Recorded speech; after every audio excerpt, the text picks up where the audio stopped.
अवैध उत्खनन कभी नहीं रोक सकता, कोई नहीं रोक सकता, क्योंकि इसमें बड़े बड़े माफिया हैं। सब लोग जान रहे हैं कि गुजरात जितनी दारू जा रही है वो एमपी से जा रही है। और सीएम हाउस में सीएम की कुर्सी पे बैठ के सीएम के सामने सीएम से मैं बोल के आया था कि दोनों प्रधानमंत्री नहीं बनेंगे। तो एक बड़ी हेडिंग से वो खबर छपी, मोहिंती अय्यास है, और उसके नीचे उस अखबार वाले ने मेरा नाम लिख दिया, रम्मू सिंह। उस खबर ने तहलका मचाया। कलेक्टर ने पुलिस को भेजना शुरू किया, मेरी ढूंढाई शुरू हुई। जिसने ऐसी खबर लिखी है, जिसके पास इतनी दिलेरी है कि वो सीधा कलेक्टर के ऐसी सनसनी फैल खिलाफ ऐसी बातें। अब मैं लोगों से मिलता भी था कि मैं रम्मू सिंह। दिल्ली के मुख्यमंत्री अरविंद केजरीवाल जी ने कई बार मोदी जी से मेरे लिखे हुए बुक के सवाल पूछे हैं। अच्छा, वही सवाल अखिलेश यादव जी ने पूछे हैं। अच्छा, उनसे एक सवाल पूछा, ऐसा कोई गांव एमपी के अंदर नहीं है जहां अवैध अनलीगल अंग्रेजी शराब नहीं बिक रही हो। अंग्रेजी शराब की फैक्ट्रियां गांव में लग नहीं सकती। आखिर यह शराब पहुंच कैसे रही है, एक एक गांव में अवेलेबल कैसे हो रही है। सतना के साथ एक बड़ी साजिश हुई है, पॉलिटिकल साजिश हुई है। मैं कई मंचों पे प्रयास किया इस बात को उठाने के लिए, लेकिन आपके यहां उठा रहा हूं। सतना को पीछे करने में 4-5 लोगों का हाथ है। मेरा बिल्कुल खुला आरोप है। नहीं, नाम लेना ऐसा कोई जरूरी नहीं है। अभी राज परिवहन डिपो की जमीन बेच दी गई। अच्छा, ठीक है, बिक गई। अब जिनने खरीदी है ने वो प्लाटिंग करके बेच रहे हैं। अरे जब प्लाटिंग ही करके बेचना था भाई, तो प्लॉटिंग की जा रही है। प्लाटिंग की जा रही है। प्लाट के बोर्ड लगे थे वहां, लीज की जमीन। नमस्कार सर, आप हमारे पॉडकास्ट में आए और आप सतना के वरिष्ठ पत्रकार हैं, इस बात पे कोई दो राय नहीं है।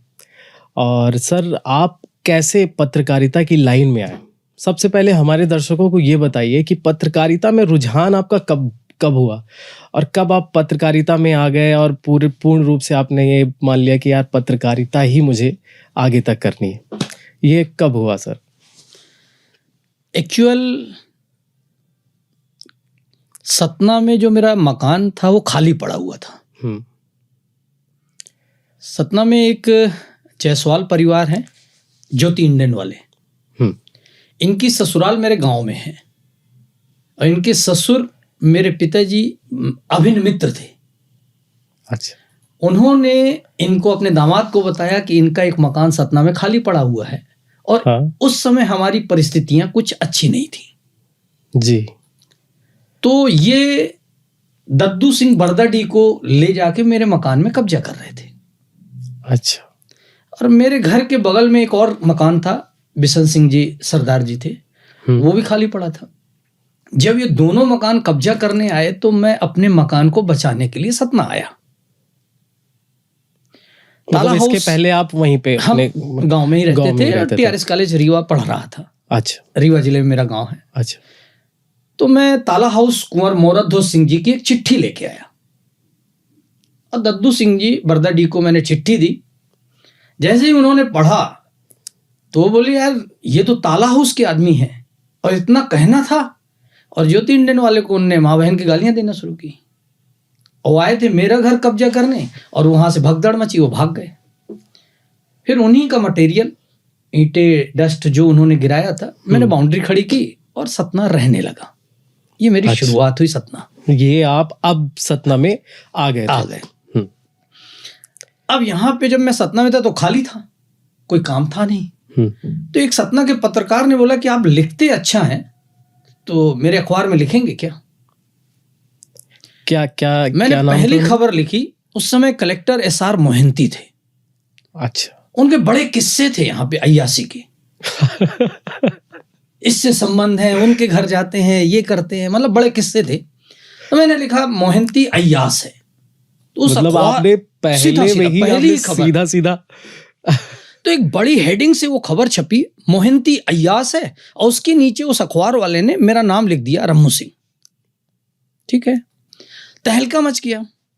लोगों के जेहन में ऐसी तस्वीर बनी कि कोई 10 फुट ऊंचा और 5 फीट चौड़ा इंसान होगा जिसने ऐसी खबर लिखी है, जिसके पास इतनी दिलेरी है कि वो सीधा कलेक्टर के ऐसी सनसनी फैल खिलाफ ऐसी बातें। मैं लोगों से मिलता भी था कि मैं रम्मू सिंह, तो कहते थे कि है ये कभी रम्मू सिंह हो ही नहीं सकता, इतना दुबला पतला ये इंसान।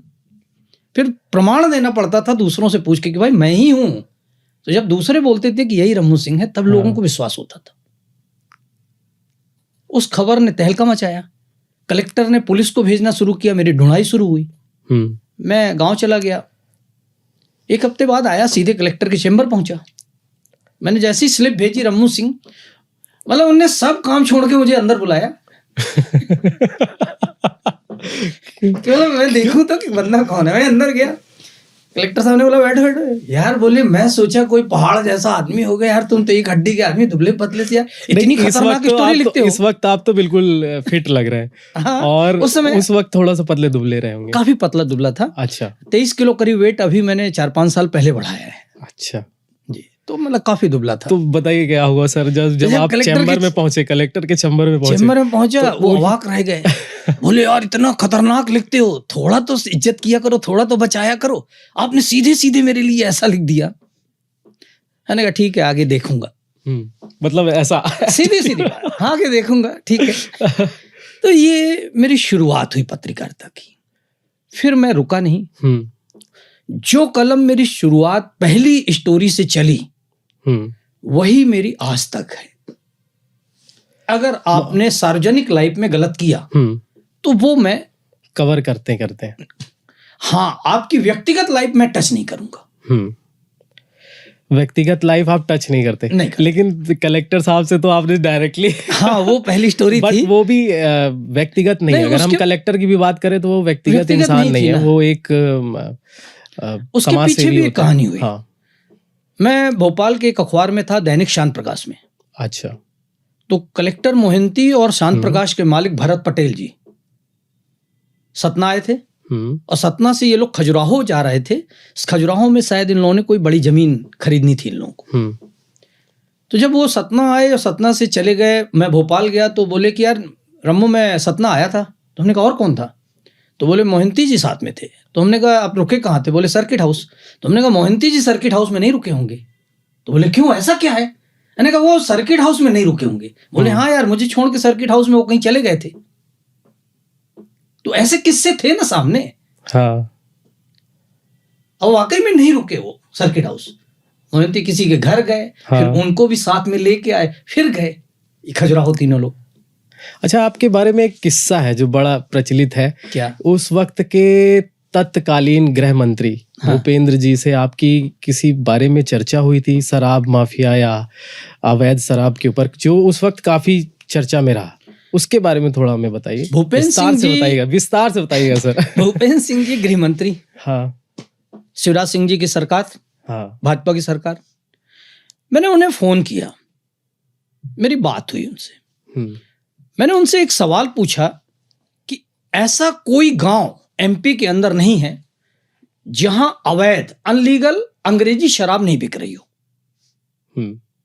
अंग्रेजी शराब की फैक्ट्रियां गांव में लग नहीं सकती, तो आखिर यह शराब पहुंच कैसे रही है, एक एक गांव में अवेलेबल कैसे हो रही है। हम शहर की बात करें तो हमारा शहर 45 वार्ड का है, 500 जगह अवैध शराब बिक रही है। तो आखिर ये अवैध शराब आ कहां से रही? तो बोले मैं देखता हूं। हमने कहा मेरे पास कुछ सुझाव है। तो बोले कैसे? तो हमने कहा हर दुकान का एक बार कोड आप बना दीजिए। अच्छा। तो जब फैक्ट्री से जहां से भी ये होलसेल में शराब चलती है तो उस दुकान का उसमें बार कोड डल जाए कि ये शराब यहां से इस दुकान के लिए जा रही है। अगर वो बार कोड वाला अनलीगल बिकवा रहा है तो हमारे पकड़ में आएगा कि वो बिकवा रहा है, ठीक है, समझ में आ जाएगा। अगर बिना बार कोड की है तो फिर फैक्ट्री पे कार्रवाई होगी कि आपने कैसे अनलीगल भेजा। लेकिन शराब माफिया सरकार सिर्फ 2 चीजों में चल रही है, एक दारू एक बालू। दारू और एक बालू। तो ना दारू पे कार्रवाई हो सकती है ना बालू पे कार्रवाई हो सकती है। अवैध उत्खनन कभी नहीं रोक सकता, कोई नहीं रोक सकता, क्योंकि इसमें बड़े बड़े माफिया हैं। ऐसे ही आपका दारू है, इसमें बड़े बड़े माफिया हैं। सब लोग जान रहे हैं कि गुजरात जितनी दारू जा रही है वो एमपी से जा रही है। अच्छा। और गुजरात में बेन है, ड्राई एरिया है। मतलब एमपी से गुजरात इतनी दूर? बहुत दूर। तो मतलब सब लोगों को अच्छा, पता है, इसमें बड़े बड़े सिंडिकेट शामिल हैं। मैंने यूपी में ऐसे ये चर्चा हो रही थी, ये समझिए कि बहुत छोटे बच्चे हाँ, है ना, वो चर्चा कर रहे थे कि मेरा एक मित्र है जो एमपी जाता है, एमपी के बॉर्डर से शराब लाता है और यूपी में बेचता है, जबकि यूपी में मेरे ख्याल से शराब पर कम टैक्स है, उसके बाद भी एमपी आना और लेके जाना, ये कैसे, मतलब यह एक्चुअल जब मैंने थोड़ा सा डीप में जाने का प्रयास किया था काफी समय पहले, तो मुझे ये पता चला था कि जैसे फैक्ट्री से या जहां से भी ये शराब निकलती है तो उसमें एक बिल बनता है और उसमें डेट नहीं डाली जाती। अच्छा, तो एक बिल पे कई ट्रक माल निकल जाता है। ओहो, तो जैसे एक बिल बना 10 ट्रक माल निकला तो 9 पे मतलब अनलीगल हो गया, टैक्स नहीं लगा, एक हाँ। पे इन लोगों ने टैक्स पेड कर दिया। ओके, ये मुझे काफी समय पहले थोड़ा सा मैंने इसमें जब डीप में घुसना चाहा तो ये मेरी नॉलेज में आया था। तो फिर क्या हुआ भूपेंद्र जी, आप कुछ नहीं कर पाए, सिंडिकेट हावी है। मतलब गृह मंत्री? हाँ, गृह मंत्री कुछ नहीं कर सकते भाई, गृह मंत्री के ऊपर मुख्यमंत्री, मुख्यमंत्री के ऊपर और मंत्री, पूरी पार्टी बैठी हुई है। चंदा किसको नहीं चाहिए, बिल्कुल, है ना। तो ये दारू और बालू के चंदे पे तो सरकार चल रही है।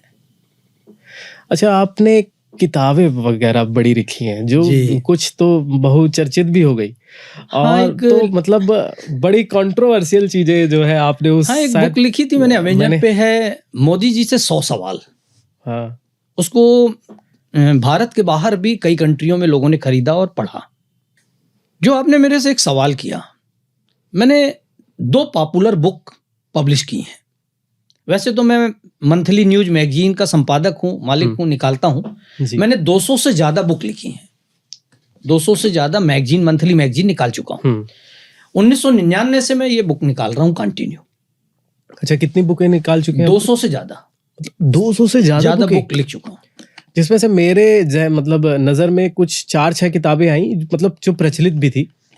शायद हो सकता है कि उन 200 में से ये जो लोगों को पसंद आई और लोग मतलब हिट किए, क्योंकि कंट्रोवर्शियल बातें भी थी ना बड़ी। एक बुक मैंने लिखी, उमा भारती मुख्यमंत्री थी और मैंने बाबूलाल गौर के लिए ये लिखा कि नेक्स्ट सीएम बहुत जल्दी बाबूलाल गौर बनेंगे। अच्छा, और नगरीय प्रशासन मंत्री थे वो उमा भारती जी की सरकार में। उनने मुझे बुलाया, रात में 9:30 बजे करीब हम थे, एक सतना के पार्षद थे बीजेपी के, उनके घर में बैठे, बाबूलाल गौर जी के साथ बैठे थे। बोले कि यार आपने ये कैसे लिखा है मेरे लिए, मैं मुख्यमंत्री बनूंगा, क्या मैं वाकई में बनूंगा? मतलब अंदर से उनकी भावनाएं थी। मैंने कहा आप बनने वाले हैं। तो बोले कैसे? मैंने कहा देखते जाइए, समय का इंतजार करिए। तो बोले बनवा दो ना यार। तो हमने कहा मैं बनवाऊं? मैं कैसे बनवाऊंगा? लेकिन आप, मतलब ये शब्द थे उनके। हाँ, मैंने कहा आप बन जाएंगे। 1 घंटे करीब बैठे थे, 10:30 बजे करीब उठे, जबकि उनकी मिसेज ने 2-3 बार कॉल किया कि आप खाना खा के लेट गए थे, फिर आप बाहर। अरे बोले एक बहुत अच्छे पत्रकार आए हैं, बहुत सीनियर पत्रकार हैं, मैं उनके साथ बैठा हुआ हूँ, अभी मैं थोड़ी देर में आऊंगा। इतने मतलब अंदर से उत्साहित थे। जब सीएम बन गए तो फिर मुझे बुलाया सीएम हाउस। अच्छा। तो सतना के विधायक 3-4 विधायक थे, अमानगंज के थे, सिवनी विधायक थे, जुगुल बागरी जी थे और 2-3 नेता थे यहाँ के, एक पत्रकार भी थे। हम लोग 7-8 लोग गए थे। तो मैं बैठा था, तो उन्होंने मेरे से एक सवाल किया कि रमू जी आपने मेरे लिए छापा कि मैं सीएम बनने वाला हूं। मैं तो बन गया, ये देखो सीएम की कुर्सी में बैठा हूं, ऐसे ही बोला था उन्होंने। अच्छा, अब आप ये बताइए कि प्रधानमंत्री कौन बनेगा 2004 में, अटल की आडवाणी? मैंने कहा दोनों नहीं बनेंगे। तो उन्होंने जल्दी से बात काट दी। ये बात भी मेरी सच थी कि मनमोहन सिंह 2004 में पीएम बने थे, दोनों नहीं बने थे। और सीएम हाउस में सीएम की कुर्सी पे बैठ के सीएम के सामने सीएम से मैं बोल के आया था कि दोनों प्रधानमंत्री नहीं बनेंगे, और नहीं बने। 8 लोग। उसके बाद उन्होंने बुलाया नहीं यार तुमने? नहीं, उसके बाद भी मेरी 1-2 मुलाकातें हुई उनके साथ। हाँ, तो मतलब ये भी मेरी पत्रकारिता का एक हिस्सा था। मैं ज्योतिष नहीं हूं कि मैं कोई भविष्यवाणी करता हूं, बट मैं एनालिसिस करता हूं। हाँ। इसको देखता हूं। फिर 2 में मतलब मैंने साहित्य पे भी अभी थोड़ा सा लिखना शुरू किया। तो अभी एक मैंने बुक निकाली, मोदी जी से 100 सवाल। वो बुक इंडिया के बाहर भी परचेज की गई, खरीदी गई। चूंकि अमेजन पे है। कनाडा वगैरह में भी, कई अमेरिका में भी, यूएसए में भी लोगों ने उसको खरीदा। चूंकि अभी हिंदी वर्जन था, मैंने इंग्लिश में भी उसको दिया है, पब्लिश किया है। हाँ। उस बुक में मैंने जो मोदी जी से 100 सवाल पूछे हैं, उन सवालों पे जब मैं देखना शुरू करता हूं तो दिल्ली के मुख्यमंत्री अरविंद केजरीवाल जी ने कई बार मोदी जी से मेरे लिखे हुए बुक के सवाल पूछे हैं। अच्छा, वही सवाल अखिलेश यादव जी ने पूछे हैं। अच्छा, कुछ सवाल मतलब आपकी किताब के सवालों को कवर किया। अच्छा, उसी किताब में जो मैंने क्वेश्चन किए हैं मोदी जी से, कुछ सवाल राहुल गांधी जी ने भी किए हैं। तो मुझे अच्छा लगता है, हो सकता है कि मेरी बुक वहां तक पहुंचे। एक दो सवाल बताइए ना, मतलब क्या। देखिए, एक दो सवाल ये हैं, मोदी जी बहुत पावरफुल है, तो इतने पावरफुल प्रधानमंत्री के रहते हुए देश से कोई आदमी पैसा लेके कैसे भाग सकता है? ये सवाल सभी ने किया। चलिए, भाग तो गए, तो आपका पावर क्यों नहीं काम कर रहा कि एक आदमी को भी आप पैसे सहित वापस नहीं ला पा रहे हैं? बिल्कुल। देश का पैसा, ऐसे लोगों को देशद्रोही घोषित करना चाहिए। आप इनको बाहर कैसे जाने दिए? ये चले कैसे गए, फिर ये वापस कैसे आए? बिल्कुल सही है ना? बिल्कुल बिल्कुल। ऐसे ही कई सवाल उठाए मैंने। फिर एक किताब लिखी मैंने कमलनाथ जी पे कि कमलनाथ ने जानबूझ के अपनी सरकार गिराई। अच्छा, उस बुक में थोड़ा ब्रीफ में बताइए। हाँ, सर, ब्रीफ में थोड़ा कि कमलनाथ जी 2018 के बारे में, मतलब आप कैसे बोल सकते हैं ये चीज कि खुद ही सरकार गिराई? इसलिए कि देखिए, इसका खुलासा अभी हुआ कि वो बीजेपी में शामिल होने वाले हैं। हाँ, वो काफी ज्यादा हुआ था और काफी दिन तक तो वो मीडिया के सामने भी नहीं आए, कोई भी नहीं आया। यहाँ तक कि कोई भी बड़ा कांग्रेस का बड़ा नेता मीडिया में आके ये नहीं बोला कि ऐसा कुछ भी नहीं है, ये सब अफवाहें हैं। तो काफी लोगों को लग रहा था कि लगता चले गए क्या अंदर ही अंदर। हाँ, तो ये बल्कि बीडी शर्मा जी ने बोला कि उनको हम नहीं लेंगे कि उनके ऊपर 1984 के दंगों का ब्लेम लगा हुआ है। अच्छा, जो इंदिरा गांधी हत्याकांड के बाद सिखों के ऊपर हमले हुए थे, वो आरोप उन पे भी कुछ हैं। अच्छा। तो ऐसा कह के उनको बोले कि हम नहीं ले सकते पार्टी में, लेकिन कहीं ना कहीं तो चर्चाएं थी ना। दूसरी चीज, कमलनाथ जी मुख्यमंत्री थे, आप घर के मुखिया थे, ज्योतिरादित्य सिंधिया की नाराजगी थी, आप उनको बुला के क्यों नहीं बैठे, क्यों नहीं बुलाया आपने? बल्कि ज्योतिरादित्य सिंधिया ने ये कहा कि आप हमारी ये बात नहीं मानेंगे तो हम अनशन में बैठेंगे, सड़कों पे उतरेंगे। तो कमलनाथ जी ने लापरवाही से बयान दिया कि जिनको सड़कों पे उतरना है उतर जाएं। तो वो तो सड़कों पे नहीं उतरे, लेकिन सरकार को सड़क पे उतार दिया। कमलनाथ सरकार सड़क पे आ गई। हाँ, आ गई, बिल्कुल।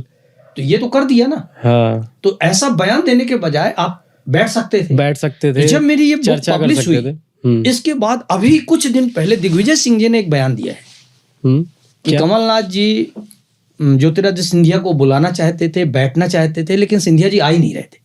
अच्छा, वो पहले ही बीजेपी से मिल चुके थे। अच्छा, अब ये मतलब ये पक्ष भी, हाँ, ये पक्ष भी दिग्विजय सिंह जी ने अभी रखा। अच्छा, लेकिन दिग्विजय सिंह क्या कर रहे हैं? उनने कांग्रेस को मजबूत करने के लिए क्या काम किया? एमपी में कांग्रेस लगातार कमजोर होती गई, दिग्विजय सिंह जी ने क्या किया? दिग्विजय सिंह पर कोई भी क्लेम, ब्लेम, मुकदमा आज तक क्यों नहीं हुआ? 10 साल दिग्विजय सिंह जी की सरकार थी, 1993 से 2003 तक। 2003 में बीजेपी ने खूब प्रचारित किया कि दिग्विजय सिंह की जिस फाइल को टच करते हैं उसमें भ्रष्टाचार नजर आता है। लेकिन सरकार में आने के बाद 2003 से लेकर 2024 तक में बीजेपी ने क्या दिग्विजय सिंह के खिलाफ कोई एक फाइल खोली? बिल्कुल कोई जांच कुछ भी नहीं, लगभग सबके ऊपर। बल्कि उमा भारती जैसे ही सीएम बनती हैं तो दिग्विजय सिंह के छोटे भाई लक्ष्मण सिंह जी बीजेपी ज्वाइन कर लेते हैं और उनको बीजेपी गले लगा लेती है, सहर्ष पार्टी ज्वाइन करवा लेती है। ऐसा ही एक वाकया अभी हुआ 2018 में। शिवराज सिंह के सगे साले कांग्रेस में कमलनाथ से सदस्यता ले लिए, जैसे इनको पता हो कि अब सरकार हमारी नहीं बनेगी, इनकी बनेगी। और कांग्रेस ने उनको टिकट भी दे दी विधानसभा की। ये सब मिले हुए हैं, सब एक हैं। साठ गांठ की राजनीति है। बीजेपी सत्ता में है, तो कांग्रेसियों के काम नहीं रुकते, कांग्रेस सत्ता में है तो बीजेपी वालों के काम नहीं रुकते, काम किसी के नहीं रुकते। अच्छा और सर, ये सिर्फ पब्लिक को लड़ाए रखते हैं। बिल्कुल, उसी से तो उनका चलता राजनीतिक रोटी सेकती है। ये बात तो लगभग सभी जान गए। अच्छा, वन नेशन वन लॉ की इस समय काफी बात चर्चा हो रही है, तो आप इस विषय में क्या सोचते हैं, वन नेशन वन लॉ के बारे में? हमारा जो बेस तैयार होता है किसी भी समाज का, वो तैयार होता है शिक्षा से। वन नेशन वन एजुकेशन क्यों नहीं? बिल्कुल सही, बिल्कुल सही।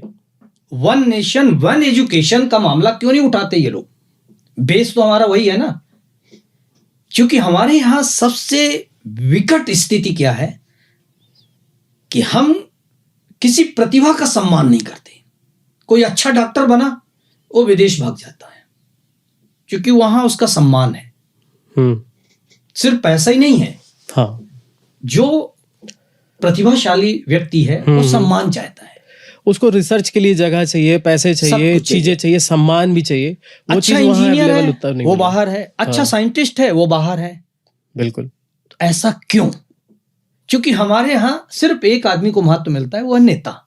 हर तीसरे घर में हमने एक नेता बना डाला। बिल्कुल, हाँ हाँ, कोई सिर्फ हमको नेता चाहिए। हाँ। तो हमारा फोकस नेतागिरी में क्यों है? हम एजुकेशन पे फोकस क्यों नहीं करते? तो मेरा मानना है कि सबसे पहले इस देश में जरूरत है वन नेशन वन एजुकेशन की।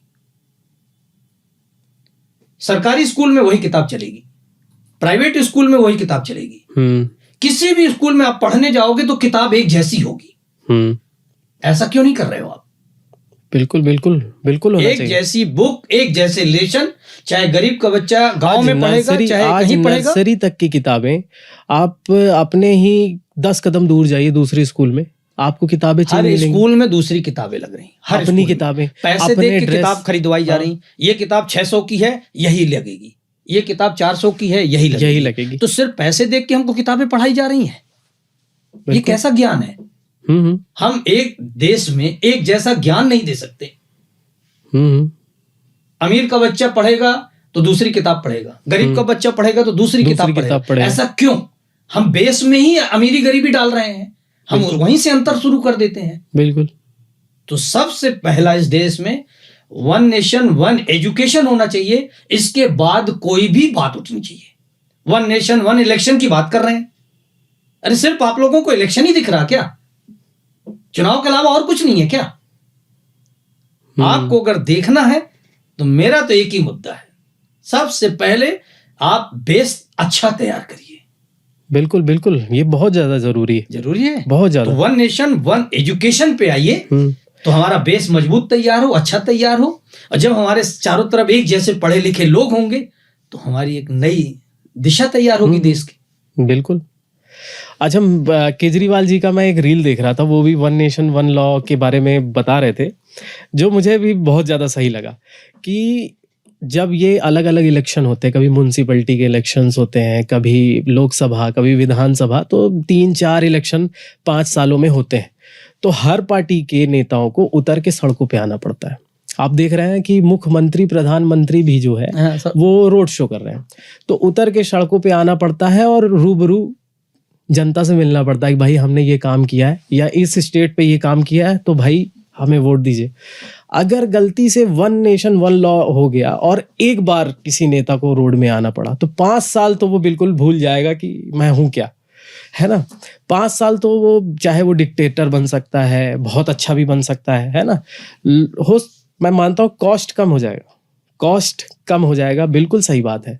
बट जो यहाँ की राजनीति का जो एक स्ट्रक्चर है, जो एक मॉडल है, वो ग्राउंड में क्या होगा वो हम आप अच्छे से समझ सकते हैं कि भाई अगर एक नेता को फुल पावर 5 साल के लिए दे दी जाए और ये ना कहा जाए कि भाई तुम्हारी जो है सीट जो है छिन भी सकती है या अन्य चुनाव में भी तुम्हारी सीट खिसक सकती है, तुमको रोड में आना पड़ेगा, काम करना पड़ेगा, मुंह दिखाना पड़ेगा, इससे तो आप वंचित हो जाने वाले हो। मेरा मानना इसमें एक चीज है कि जब तक पब्लिक जागरूक नहीं होगी तब तक अब ये नेता संस्कृति हम पर हावी रहेगी। क्या वर्ड है सर, बहुत बढ़िया। नेता संस्कृति। हावी रहे। पब्लिक जागरूक हो जाए तो मेरा एक मानना है, जिस नेता को एक बार मौका दे दो उसको दोबारा छोड़ दो, अच्छा, दोबारा मत चुनो। तो सर उससे तो ये हो जाएगा ना कि फिर मैं काम ही क्यों करूं, मैं अब क्यों चुन नहीं के करेगा? एक बार आ गया, अब नहीं, मैं ऐसा काम ही नहीं नहीं है ना। करूंगा, क्योंकि देखिए, आप हटा ही देंगे देखिए, मेरे को। हम जिस शहर में हैं, जिस जिले में हैं, ठीक है ना, हम्म अगर हमारे 5 बार के सिंह हैं, नाम लेके कह रहा हूं, उपलब्धि के नाम पे क्या है? आज रेलवे स्टेशन हमारा 3 प्लेटफॉर्म पे है, 300 ट्रेनें निकलती हैं। रीवा में 15 ट्रेन भी नहीं है, 5 प्लेटफॉर्म बन चुके हैं। बड़ी बात, बड़ी बात है ना? बड़ी बात। अगर हम सांसद बदल दें तो ऐसे ही है दूसरी चीजें। भाई हम बगल में देख रहे हैं नागौद, 6 बार 7 बार विधायक, फिर भी नागौद में सबसे ज्यादा सिंहपुर में शराब बिक रही है, गांजा बिक रहा, अवैध मादक पदार्थ मिल रहे हैं। हमने क्या किया पब्लिक के लिए? जब तक हम शिक्षित नहीं होंगे, हम जागरूक नहीं होंगे, तो हम सवाल नहीं पूछेंगे, तो हम अंधभक्त टाइप बने रहेंगे, जो है ठीक है, ठीक भाई, चलते रहिए। तो हमें मानसिक रूप से सोचना पड़ेगा कि 5 साल अगर इस बंदे ने मेरे लिए अच्छा काम किया है तो हम दोबारा मौका देंगे, नहीं तो नहीं देंगे। हम बदलना सीखें, लीग के फकीर बने, हम पार्टी के फकीर नहीं बने कि ये बीजेपी का है इसको वोट देते चलो, ये कांग्रेस का है इसको वोट देते चलो। अरे छोड़िए बीजेपी, कांग्रेस, बीएसपी, कोई पार्टी नहीं। बंदा अच्छा है उसको वोट दीजिए, आगे बढ़ाइए व्यक्तिगत रूप से। तो जो कि बिल्कुल यहाँ पे नहीं चलता, यहाँ पे बिल्कुल तो भी नहीं है। यहाँ की राजनीति में तो सिर्फ पार्टियां घुसी हुई हैं, पार्टियां देखते हैं, पैसे देखते हैं, जो जितना ज्यादा इमोशनल खेलते हैं। अब अचानक हिंदुत्व खतरे में हो गया। अरे भाई 70 साल हो गए आजादी के, 75 साल हो गए, खतरा नहीं था, अब अचानक अभी खतरा कैसे हो गया?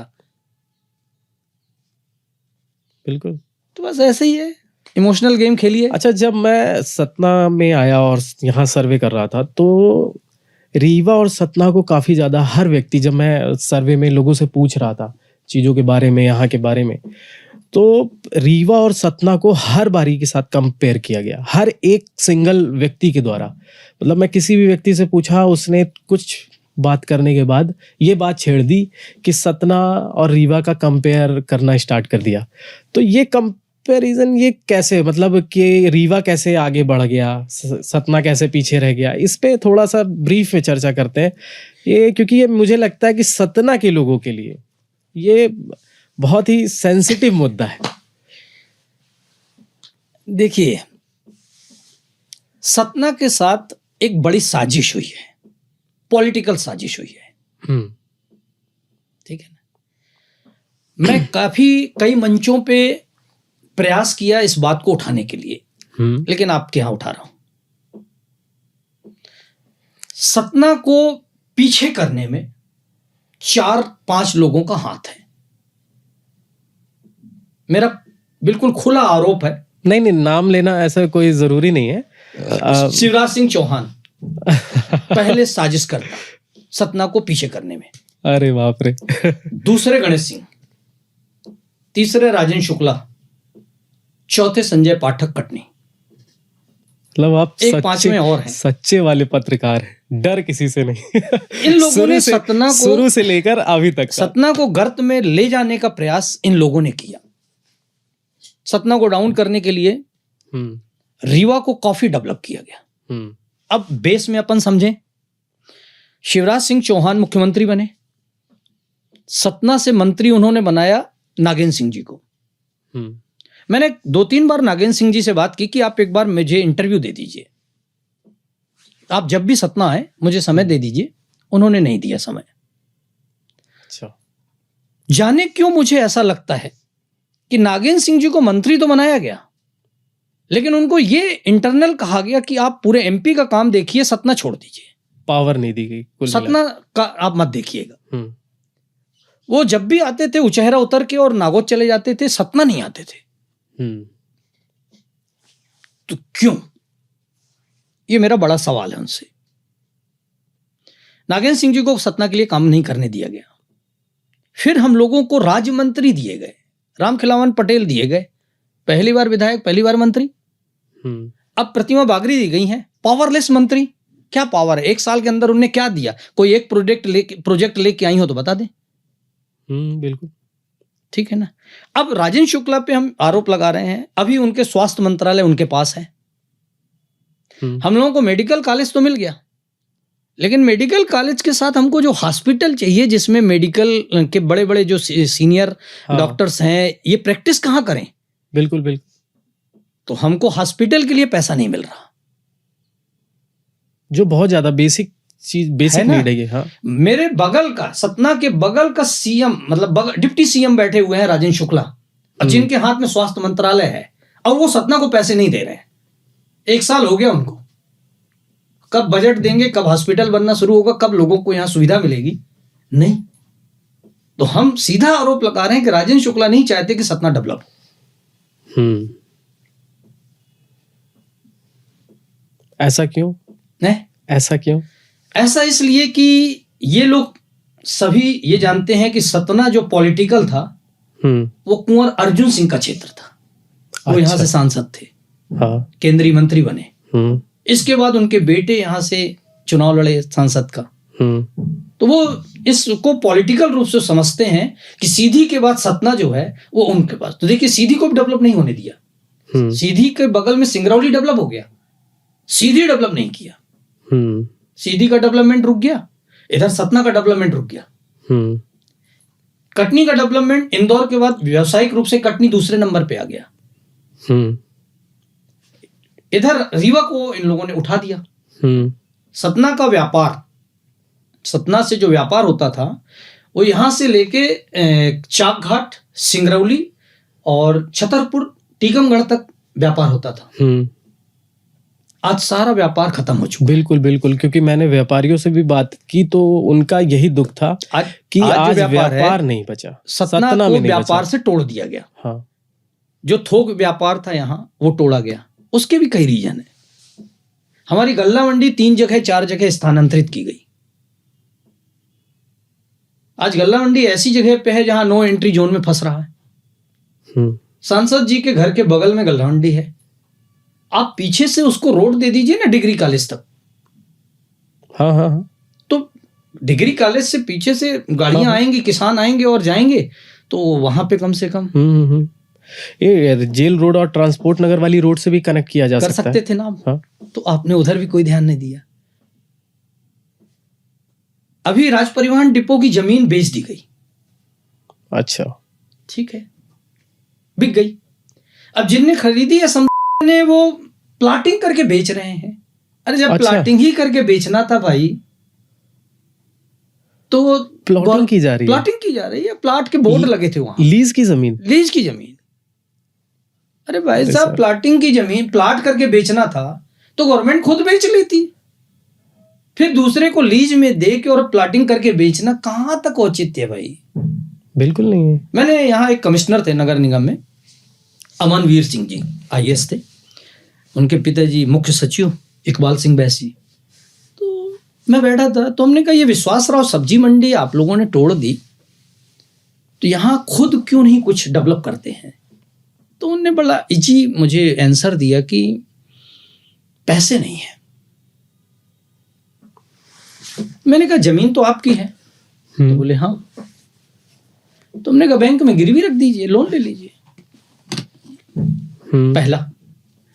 दूसरा, एक नक्शा तैयार करिए कि हम वहां एक मॉल बना रहे हैं, ये हमारा नक्शा है, और जैसे ही नक्शा रिलीज कर देंगे वैसे ही लोग पैसा एडवांस देके दुकानें खरीद लेते हैं। आपके पास पैसा आ जाएगा, आप बना लीजिए। वो हंसे और टाल दिए। उस हंसी को क्या समझूं कि जो ऊपर से मिलने वाला है वो कहां जाएगा, वो कैसे मिलेगा अगर हम खुद बना के डेवलप करेंगे तो। भाई रीवा हमको बहुत डेवलप दिख रहा। कांग्रेस सरकार में श्रीनिवास तिवारी जी थे, उन्होंने शिल्पी प्लाजा बनाया। तो शिल्पी प्लाजा मार्केट आज भी नगर निगम का है, नगर निगम किराया लेता है। लेकिन जो बीजेपी की गवर्नमेंट में राजेंद्र शुक्ला जी ने बनाया तो सारा कुछ समदड़िया को दे दिया। नगर निगम को तो कुछ रह ही नहीं गया।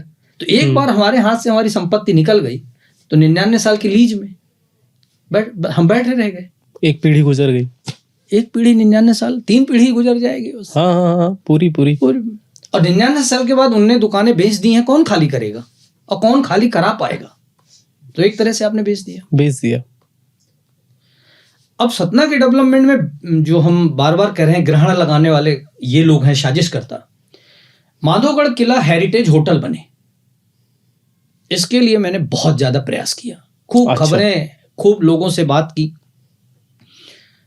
खजुराहो बनारस का सेंटर पॉइंट हो सकता है माधोगढ़। बहुत अच्छा पुराना किला है, नदी के ठीक है, नदी में पानी रोका जाए, उसमें बोटिंग वोटिंग हो, और बहुत खूबसूरत हेरिटेज उसको बनाया जा सकता है। मैं अपने प्रयास में कामयाब हुआ, गवर्नमेंट ने दे दिया, जिसने ले लिया उसमें 1% काम नहीं किया। तो क्या गवर्नमेंट उसकी गुलाम है क्या? आपने 2 साल से 3 साल से किसी को दे दिया है, अगर वो उसमें नहीं बना रहा तो आप कैंसिल करिए, किसी दूसरे को दीजिए ना। बिल्कुल। हमारा मकसद है कि उसमें हेरिटेज बने, जो ले रहा वो तुरंत काम चालू करे, उसको आप टाइम पीरियड दीजिए कि आप 30 दिन या 60 दिन में काम चालू कर दीजिए, और 2 साल में उसको चालू कर दीजिए, नहीं तो आपको हम कैंसिल कर देंगे। लेकिन जाने क्यों उसमें इंतजार में बैठे हैं। उसमें भी मुझे पता चला कि कोई पॉलिटिकल इन्वॉल्व है। सारा खेल तो वहीं से शुरू होता है। तो इसीलिए हमारे यहाँ के डेवलपमेंट की किसी को बहुत आशाएं नहीं है। कोई मतलब लड़ के, कोई झगड़ के, कोई मतलब इस ढंग से नहीं कर रहा है। आशा भी खत्म ही हो गई लोगों की, मतलब सतना के लोगों की आशा भी अब टूट गई है कि यार नहीं यहाँ अच्छे लोग हैं, बोलते नहीं है, ये बड़ी अच्छाई है। ये अच्छाई है। 100 गड्ढे सड़क में बना दिए गए, मुंह चुप रखेंगे। 1000 गड्ढे सड़कों पे मिलेंगे, मुंह चुप रखेंगे। 10,000 गड्ढे पूरे शहर में बना दिए गए, मुंह चुप है। तो मैं तो कहता हूं ऐसी जनता को 1 लाख गड्ढे होने चाहिए कि दिन भर गिरें और दिन भर उठें और मुंह बंद रखें और सिर्फ हड्डियां तोड़वाएं, डॉक्टरों के पास जाएं। जब पब्लिक ही ऐसी है तो आप क्या करोगे? आप पब्लिक को बोलना तो पड़ेगा। अब पब्लिक बोलती नहीं, और इसके बाद भी फिर वो नेताजी जिनने गड्ढे को दुआए हैं वो जाते हैं तो लोग माला लिए खड़े हैं। तो क्या होगा? अच्छा, विद्यार्थी परिषद में आप और मोहन यादव जी, अपने मुख्यमंत्री जी, साथ में थे आप लोग? हाँ, मैं रीवा में था विद्यार्थी परिषद में। उस समय मोहन यादव जी भी अब उज्जैन से थे।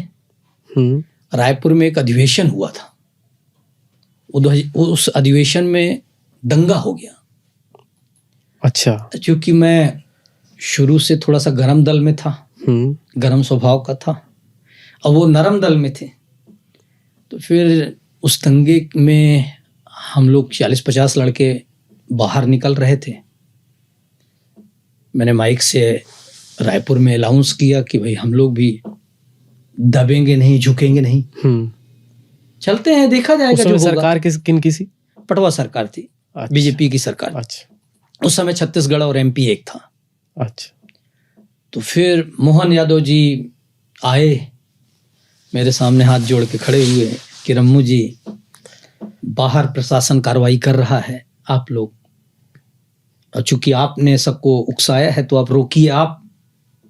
फिर मैंने रोका कि भाई देखते हैं। फिर हम लोग 2 लोग गए थे बाहर देखने, कर्फ्यू के बावजूद।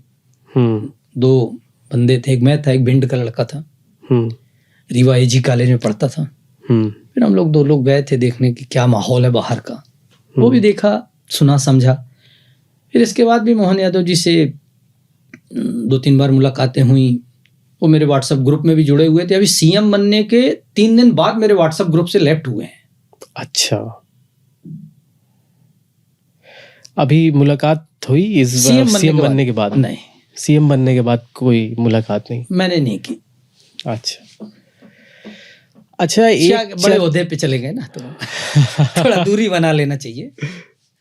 अच्छा, एक चर्चा बड़ी हो रही है कि उस विषय पे आपने चीफ जस्टिस को, है ना, कोई पत्र लिखा था। वो बताइए, क्या पत्र में आपने क्या लिखा था चीफ जस्टिस से? आपकी सीजेआई मतलब सुप्रीम कोर्ट के चीफ जस्टिस चंद्रचूड़ जी थे। हाँ, पूर्व लगभग मैंने 4 महीने पहले एक पत्र भेजा था 4 मतलब उस वक्त पूर्व हो चुके नहीं, थे? उस वक्त तो पद में थे। पद में थे, अच्छा अच्छा। तो उनको मैंने एक पत्र लिखा था और मैंने सोचा कि वो पत्र को PIL जनहित याचिका के रूप में अगर सुप्रीम कोर्ट में ले लेंगे तो देश के बहुत सारे लोगों का भला हो जाएगा। क्या था उसमें? हमारे देश में एक बहुत बड़ी समस्या खड़ी हो गई है जिसकी ओर कोई भी ध्यान नहीं दे रहा। लड़कियों की हाइट बहुत छोटी होती जा रही है। लड़कियों की हाइट आप देखिए जनरली बिल्कुल तो बिल्कुल। बहुत छोटी होती जा रही है। पहले लोग कहते थे कि पैतृक रूप से माता या पिता लंबे होंगे तो बच्चे लंबे होंगे, लेकिन ऐसा नहीं है। अभी मैं देख रहा हूं, क्योंकि मैंने कई जगह देखा, दिल्ली में देखा, कॉलेज में, कि जनरली आप देखिए तो लड़कियों की हाइट बहुत मतलब अनुमान से छोटी होती जा रही है और लड़कों की हाइट जनरली 6 फीट होती जा रही है। आखिर ये बेस में अंतर क्यों? इसके पीछे एक बहुत बड़ा रीजन है, उसको लेके मैंने एक पत्र लिखा था। क्या रीजन आपको लगता है इसके पीछे, क्या रीजन हो सकता है? अभी एक मामला महाराष्ट्र का उठा है, छोटा सा मतलब हिंट कर रहा हूं, नहीं खुल के नहीं बोल रहा हूं इस विषय पे, अच्छा, क्योंकि कभी ना कभी इसको मैं बड़े स्तर पे मामले को उठाऊंगा। जी जी। तो अभी ये महाराष्ट्र में उठा है कि एक 6 साल की बच्ची को पीरियड्स हुए हैं। तो आखिर 6 साल 7 साल और जनरली अब 8 और 9 साल में पीरियड्स होने लगे हैं। बिल्कुल।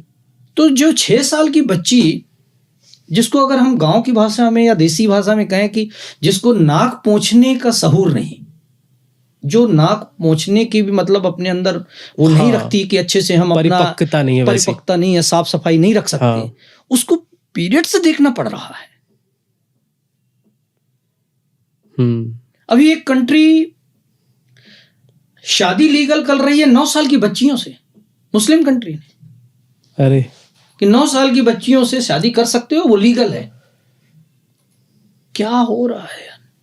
तो हम अदर कंट्री पे तो कोई डिसीजन नहीं कर सकते, बिल्कुल बिल्कुल, लेकिन अपने कंट्री पे तो हम कुछ कर सकते हैं ना। ये पीड़ा थी मेरे मन में कि आखिर ये बेसिक जो अंतर हो रहा है ये बहुत बड़े हमारे यहाँ एक खाई खड़ी कर देगा। बिल्कुल बिल्कुल, मैंने भी इस विषय पे रिसर्च किया था, तो मुझे जो लगता है, ऐसा मुझे पर्सनल लगता है कि जो हम अपने उर्वरक यूज़ कर रहे हैं ना, जो हम पेस्टिसाइड्स यूज़ कर रहे हैं, ये उसका प्रकोप है। क्योंकि हम हर एक खाने में चावल, गेहूं, दाल, हम जो भी अनाज अभी उगा रहे हैं, ऐसा कोई अनाज नहीं बचा, ऐसा कोई पौधा नहीं बचा, यानी कि हम जो सब्जियां खा रहे हैं, अनाज की बात छोड़ दीजिए, पेस्टिसाइड्स डाल के उसे जल्दी ग्रो नहीं कराया जा रहा है। जो फल यूज कर रहे हैं, मैंने उस पत्र में लिखा था कि पहले केले को पकाते थे उसमें कार्बाइड में, तो 24 घंटे लगते थे। केला कच्चा रखा, उसमें कार्बाइड डाला, 24 घंटे पकता था। अब मैं देख रहा हूं कि सिर्फ 2 सेकंड में केला पक रहा है। एक ऐसा केमिकल है जो 2 बूंद एक बाल्टी में डाल देते हैं और उस बाल्टी में ऐसे रख देते हैं, केले को ऐसे डाला पानी में और निकाला और टांग दिया, वो पक गया। तो वो कितना खतरनाक केमिकल होगा। बिल्कुल बिल्कुल। तो इतने खतरनाक केमिकल हम यूज कर रहे हैं खाने पीने में।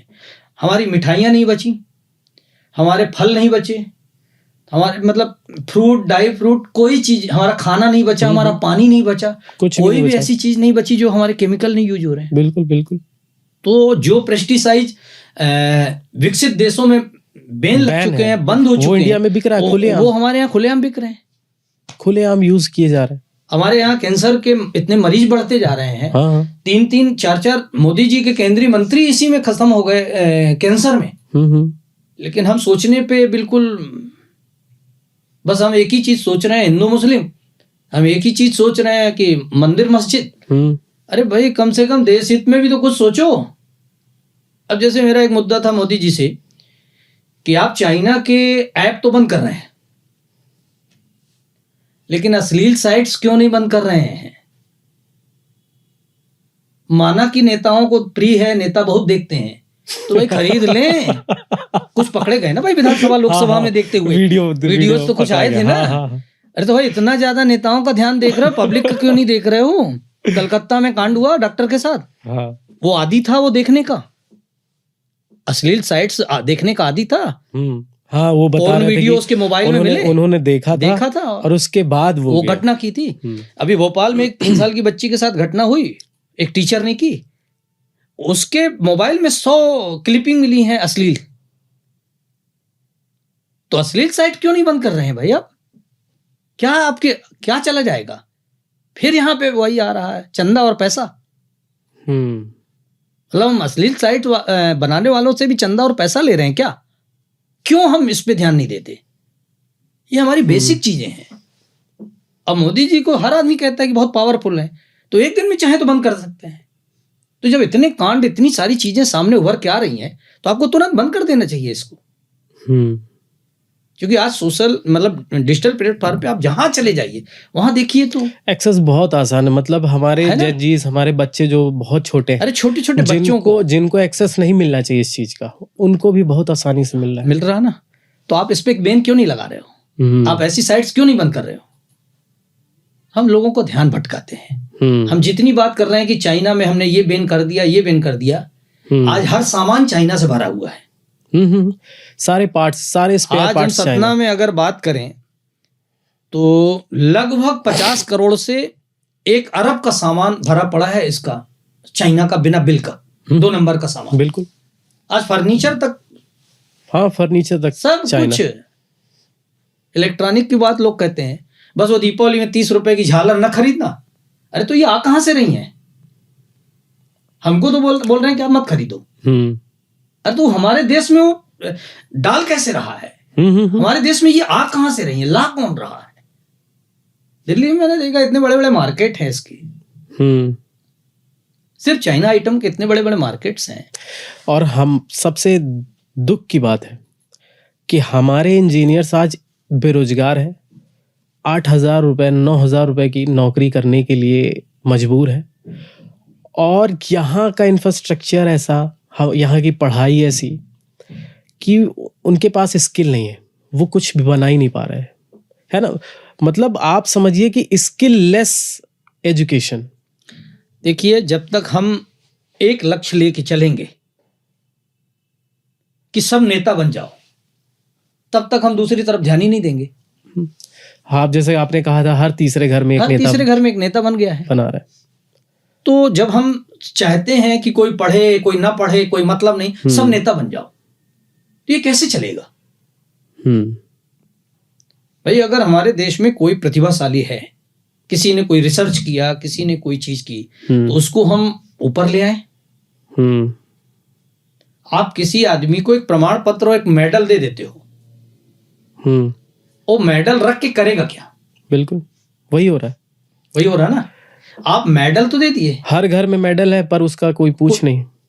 आपने मेडल रख दिया, आपने उसको सर्टिफिकेट दे दिया, वो क्या करे उस मेडल का, उस सर्टिफिकेट का क्या करे? बिल्कुल सही सवाल है ना। आप पुश करो कि वो और आगे कैसे बढ़े। बिल्कुल होना तो ये चाहिए ना। हाँ। अभी एक चेस में बंदा जीत के आया 11 करोड़ रुपए, गवर्नमेंट ने उसकी कोई मदद नहीं की, उल्टा वो खेल के जीत के आया तो 5 करोड़ के लगभग उसके 11 करोड़ पे गवर्नमेंट टैक्स लगा दिया। क्या है यार? 11 में 5 टैक्स, क्या है ये? कहाँ जा रहे हैं हम लोग? अभी तो बड़ा ज्यादा प्रचलित हुआ है वो पुरानी कार वाले टैक्स में, तो वो टैक्स में तो काफी लोग भ्रमित है। कुछ लोग बोल रहे हैं कि वो जो पुरानी कार जो बेचते हैं, जो सेलर है, उनको टैक्स देना है। कुछ लोगों को लग रहा है यार नहीं यार, मुझे भी टैक्स देना है। तो ये भी बड़ा चल रहा है काफी ज्यादा इस वक्त। एक व्यापारी ने मुझे समझाया, हाँ, कि हम व्यापार करते हैं, 1 करोड़ रुपए हम कमाते हैं, उसमें हम 28% जीएसटी दे देते हैं। बाकी जो बचा उससे हम कार खरीदने जाते हैं, उसमें हम 28% जीएसटी दे देते हैं। 18%। हाँ। तो 28 उधर दिया, 18 इधर दिया। इसके बाद हम रोड टैक्स और इंश्योरेंस देते हैं, उसमें जीएसटी देते हैं। फिर हम डीजल पेट्रोल लेते हैं, उसमें 50-56% जीएसटी देते हैं। ठीक है ना। फिर हमको टोल टैक्स भी देना पड़ता है। तो 1 करोड़ में हमारे पास कितना बचा? कुछ नहीं। सब तो दे दिए। सब तो तुम्हारी तरफ चला जाता है, फिर कैपिटल जो हम बचा रहे हैं उस पे भी टैक्स उस पे भी टैक्स दे रहे हैं। तो मतलब इतने ज्यादा टैक्सेज क्यों? और फिर मल्टीपल टैक्सेस। वो टैक्सेज जा कहाँ रहे हैं? हाँ, वो टैक्सेज जा कहाँ रहे हैं? स्मार्ट अभी सिटीज तो बहुत है, पर अभी स्मार्ट एक सिटीज लग नहीं सिपाही रहे। 500 करोड़ से ऊपर का मिला है। हाँ, भोपाल में एक सिपाही 500 करोड़ 500 करोड़ से ज्यादा का मिला है।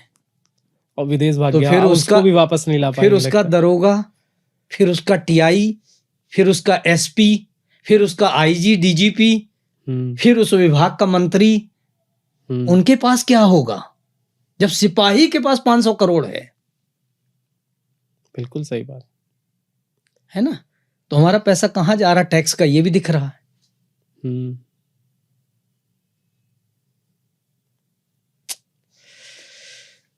मतलब देश का भविष्य जो है इस चर्चा में तो मैं खुद उस पे आ गया कि यार देश का भविष्य किधर जा रहा है। नहीं तो हमको इसीलिए बहुत सारी चीजें बदलने की होती हैं जिस पे हमारा कोई ध्यान नहीं है।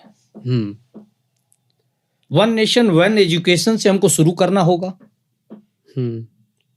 और ये सबसे लास्ट वाले पॉइंट को पहले उठा रहे हैं, वन नेशन वन इलेक्शन। ये सबसे लास्ट है। सबसे पहला होना चाहिए वन नेशन वन एजुकेशन। जीने के लिए एक इंसान को मूलभूत सुविधाओं में सड़क, बिजली, पानी, शिक्षा, स्वास्थ्य, बस यही चाहिए। हम ये भी नहीं दे पा रहे हैं। बिल्कुल। 75-77 साल में हम ये भी नहीं दे पा रहे हैं। कई सरकारें बदल गई, लेकिन आज भी इसी मूलभूत समस्याओं में हमने सड़क दे दी किसी के गांव में, किसी के मोहल्ले में, किसी घर के सामने, तो हम उसको बहुत एहसान जताते हैं कि हमने तुम्हारे सामने सड़क बना दी। अरे ये भाई साहब, ये हमारी मूलभूत सुविधा है, जिसके लिए हम टैक्स पे करते हैं, सब कुछ, और मल्टीपल टैक्स पे करते हैं। अच्छा, बोलेंगे ये कि हमने दिया है। हाँ, अरे आप अपने घर से सैलरी लाके दियो कि जमीन बेच के दियो?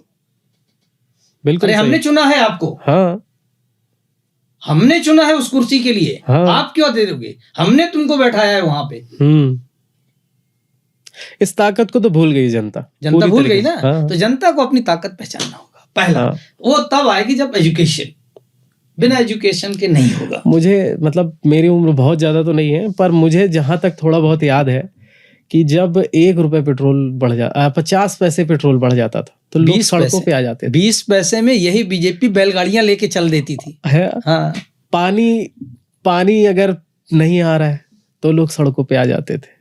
2 दिन पानी नहीं आया, लोग लेके बैठते थे, गैस सिलेंडर लेके बैठते थे। गैस सिलेंडर, लौकी और ये सब्जियों के भाव बढ़ते थे थोड़े से, तो आपने 100 रुपए 200 रुपए टमाटर बिकवा दिए। हाँ। है ना?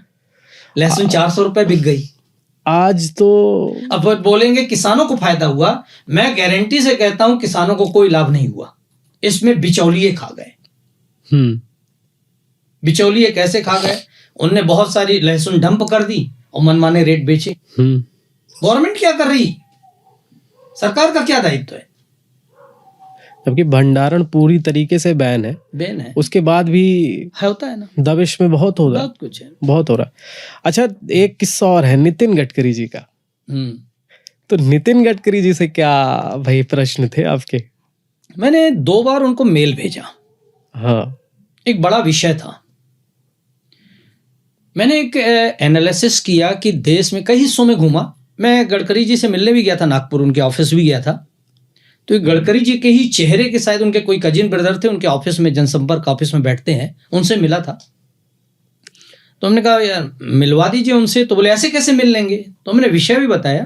तो बोले ठीक है, आप अपना विजिटिंग कार्ड दे दीजिए, जैसा होगा। तो हमने कहा मैं बाहर से आया हूँ, तो आप 2 दिन पहले इन्फॉर्म कर देंगे तो हम उनसे मिल लेंगे, नागपुर आके मिल लेंगे। दिल्ली कहेंगे दिल्ली मिल लूंगा।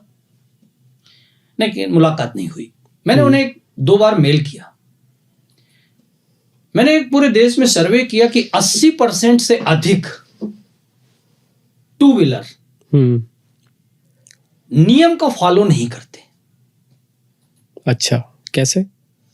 हेलमेट, ट्रिपल सवारी, जो भी है, स्पीड, मतलब जो नियम है 2 पहिया वाहन चलाने के, वो नहीं मानते 80% से अधिक लोग। हाँ।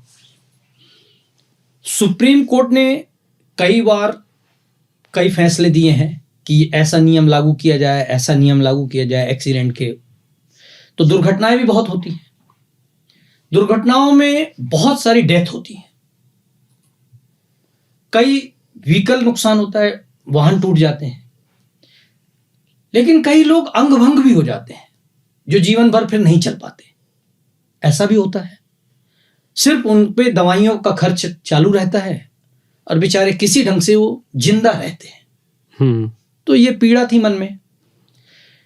तो मैंने एक नियम बनाया कि एक नियम मेरा बनाया हुआ अगर नितिन गडकरी जी सड़क परिवहन मंत्री हैं लागू करवा दे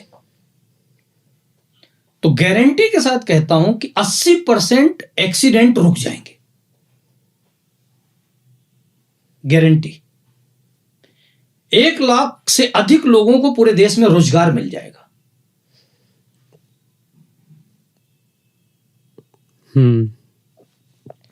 लेकिन ये नियम गडकरी जी को तब देना चाहता हूं कि मुझे इसके बदले में नाम और दाम दोनों चाहिए, फ्री नहीं दूंगा।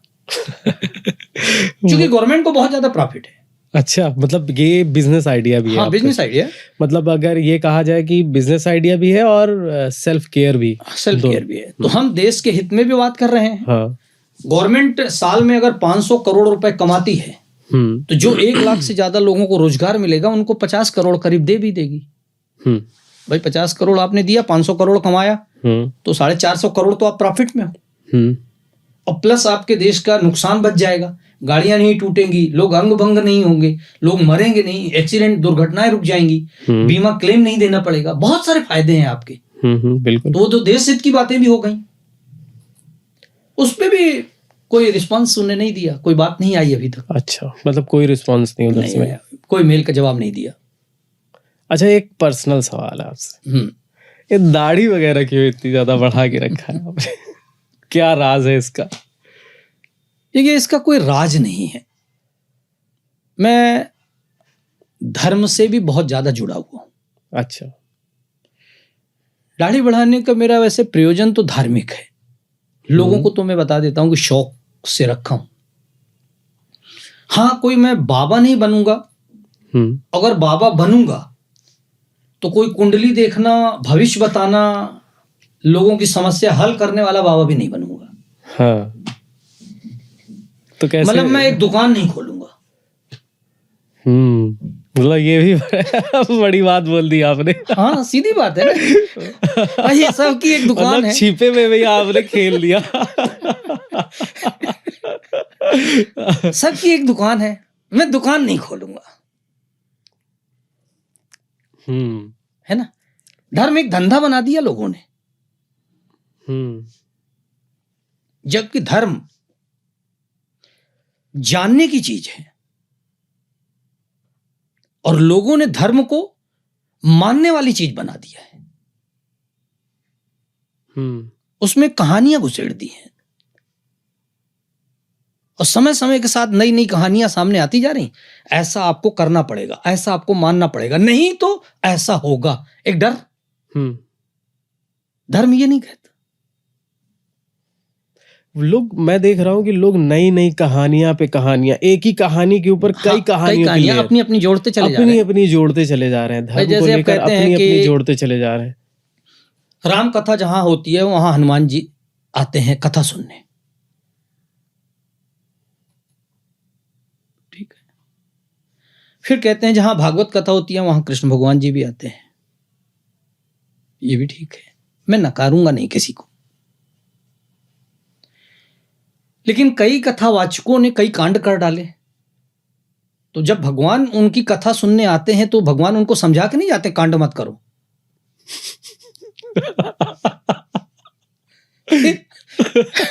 उनकी हर बार कथा सुनने भगवान आते हैं, फिर भी वो कांड कर जाते हैं। बिल्कुल। है ना। तो धर्म को लोगों ने धंधा बना लिया है, जबकि धर्म धंधे का नहीं है। लोगों को बताओ भगवान कहाँ है, अब भगवान कैसे मिलेंगे। लेकिन ये बताने के पहले आपको जानना पड़ेगा। जब आप ही नहीं जानते तो दूसरे को कहां से बताओगे। तो पहले स्वयं को पहचानो। धर्म में सिर्फ एक चीज है, सबसे पहला आत्मज्ञान। जब आत्मज्ञान हो जाएगा, आप अपनी आत्मा से मिल लोगे, आप अपने को पहचान लोगे। फिर दूसरी आपके अंदर जिज्ञासा होनी चाहिए परम ज्ञान, परमात्मा से मिलने की। तो एक आत्मज्ञान, दूसरा परम ज्ञान। इसके बाद फिर सबको ज्ञान दो। तो ना आत्मज्ञान है ना परम ज्ञान है, और ज्ञानी बन के लोग चल दिए हैं, उनने धंधा बना लिया है। तो ये भी एक बड़ा विषय है। बड़ा विषय है ये, तो एक बहुत बड़ा विषय जिसपे पूरा एक पॉडकास्ट ही बन सकता है। तो एक मुद्दा जो आपके साथ मतलब साथ साथ चलता है, कई लोग पूछना चाहते हैं आपसे, क्या रम्मू सिंह जी क्या पॉलिटिकल बंदे हैं, पॉलिटिक्स में आना चाहते हैं? क्या चाहते हैं रम्मू सिंह जी अपने फ्यूचर से? जब इतने सारे नेताओं को सिर्फ स्वार्थ सिद्ध करते हुए देख रहा हूं, और इतनी ज्यादा जनता को असहाय और बेसहारा पाता हूं, कभी कभी मन होता है कि मैं चुनाव में कूद जाऊं। मतलब कूदेंगे चुनाव में? चुनाव लड़ जाऊं। अब ये मत पूछिएगा कि कौन सा चुनाव, मतलब सोच के तो रखा होगा कि कोई चुनाव लड़ूंगा। हाँ, सोचा है, पब्लिक चाहेगी तो निश्चित चुनाव लड़ूंगा, ऐसा सोच के रखा है। मतलब सतना से या कहीं से भी टिकट? सतना से ही लड़ेंगे। सतना से ये सोच के रखा है। कौन सा चुनाव ये डिसाइड नहीं है, कौन सी पार्टी से ये डिसाइड नहीं है, लेकिन चुनाव लड़ूंगा। इसके पीछे कई लोग तैयारी कर रहे हैं मेरी। अच्छा।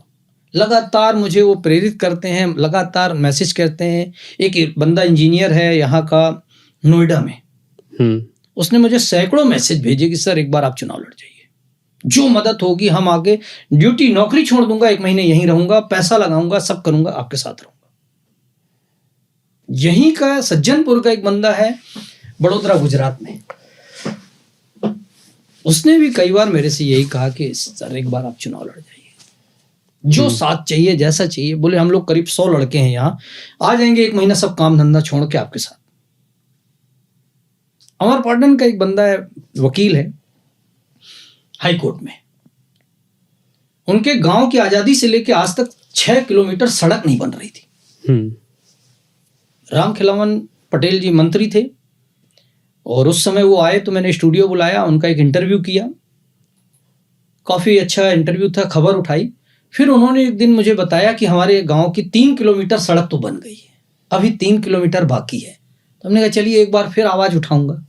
तो ऐसे बहुत सारे लोगों के काम किए हैं। तो ये सब बंदे तैयार हैं कि जब आप बिना किसी कुर्सी के, बिना किसी उसके इतने सब कम काम कर रहे हैं, तो एक बार चुनाव लड़ जाइए। तो ये सब मेरी ताकत है, हिम्मत है, जिनके लिए कुछ कर रहा हूं। चलिए, आपसे पॉडकास्ट में काफ़ी अच्छी बातें हुई, काफ़ी अच्छी चीज़ें सीखने को भी मिली, और मुझे लगता है कि हमारे दर्शकों को भी, हमारी ऑडियंस को भी ये पॉडकास्ट काफ़ी पसंद आएगा। तो सर आज के लिए हम पॉडकास्ट को यहीं पूर्ण विराम देते हैं, और आपके पॉलिटिकल करियर के लिए शुभकामनाएं सर। और सर बहुत अच्छा लगा आप हमारे शो पे आए, बहुत बहुत धन्यवाद। ये मेरा तीसरा इंटरव्यू है। अच्छा। 2 बार इसके पहले मुझे भोपाल स्टूडियो में 2 चैनल पे बुलाया गया था, तो कभी वहां बैठा था। सतना में ये पहला है। मुझे अच्छा लगा कि आपने मुझे याद किया। अरे बिल्कुल, शुभकामनाएं मेरी आपको।